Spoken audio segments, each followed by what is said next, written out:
Jazz there from Mel Saunders and Big Train. Right, I have Salford War Memorials Project in the studio in the shape of Graham Walker, Deborah Wall and Emma Harrison, who are telling me all about the Salford War Memorials Project. And one thing I wanted to ask you about, there is Salford Central Mission. There is a memorial in there, isn't there, at the moment? That's right. The Salford Central Mission is due to become a new school. Obviously, it's all subject to planning applications and permissions and things like that. The memorial has 112 men named on it. It's a large marble piece, obviously very heavy. Graham has actually been into the building and has been and photographed that particular memorial for us. We've researched every man on that. We've put a book of remembrance together. We are hoping to work with the council and with the developers to ensure that that memorial is kept within the vicinity of the building, that it's kept in the same taken care of condition that it should be and everything. We hope that people who are involved in projects like that will be honoured and proud to be part of Salford's heritage and be preserving that. It's very important to the community. Do you reckon there's quite a few that are probably covered up, that, or you probably know of some that you probably can't get access to? Yeah, we've been into some of the disused churches. We've been working with the diocese as well, and we've been into some of the disused churches to have a look at what we can find in there. We've been into churches that are currently open. Debbie's been down into crypts and things like that to take photographs on her own. The thing is, there were a lot of street shrines within Salford, and as we know, a lot of streets have disappeared and no longer exist.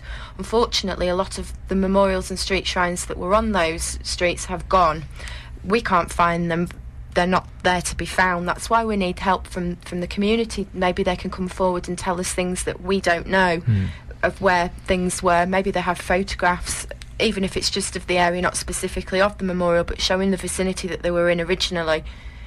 We've also been to the cellars at Salford Library, and that was a really fascinating trip down there. The library people were very accommodating for us that day, spent a lot of time down in the cellars with us while we did what we needed to do. We found 10 items down there, street shrines, rolls of honour. Wow. And we also found one of the most amazing things we've seen, actually sort of took our breath away really, the Eccles Wesleyan Church and School Memorial.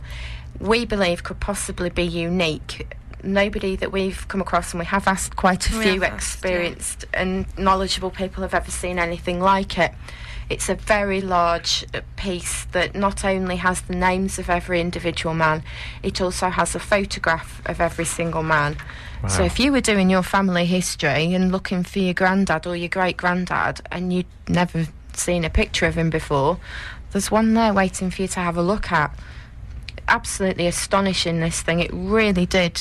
It knocked me for six, took my breath away. It's stunning. There's photographs of that on our website and the forums as well. If anybody is interested in having a look at that, we believe that is possibly a unique piece of history.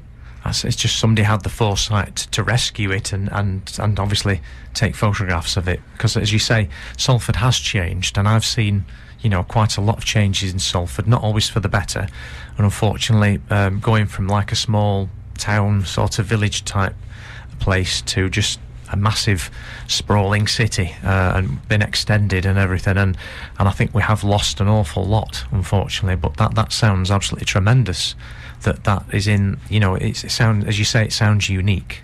Yeah, well, we're hoping as well we can work alongside with the library and maybe do some talks and presentations and things next year.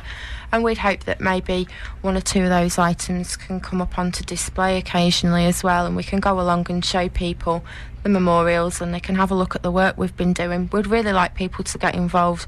Obviously, the memorials are an interest to people who have an interest in local history, but also from a family history point of view as well. And we'd really like people to come along and have a look at those sorts of evenings, because they are, you know, opportunities that don't come along all the time. And to see the things that you know, are under lock and key and very carefully stored by the museums, I'm sure people would find it fascinating. The stuff that's down there was tremendous, really. We'd like to involve the children in this as well, and we will be putting an educational pack together for the children sometime next year. Yeah, we have our bear that comes around with us, who tells the children about what we've been up to. Right. My little girl, Lottie, hi Lottie if you're listening, she sort of helps with the bear adventures and what he's been up to. But yeah, we want to involve the children in this because the children are the next generation that are going to remember these people, their ancestors. They're the next generation that are going to be coming along and hopefully being very proud of their heritage. Yes, yeah. So what's the divert a bit? What's the bear called? Private Fluffy Tommy Bear from the Gorgeous Bear Regiment. Oh, right. I think I was in that regiment. Was you? All right. Right, we'll have a bit of a break. We'll have one of our spotlights and then we'll have some music and we'll be back talking about Salford War Memorials.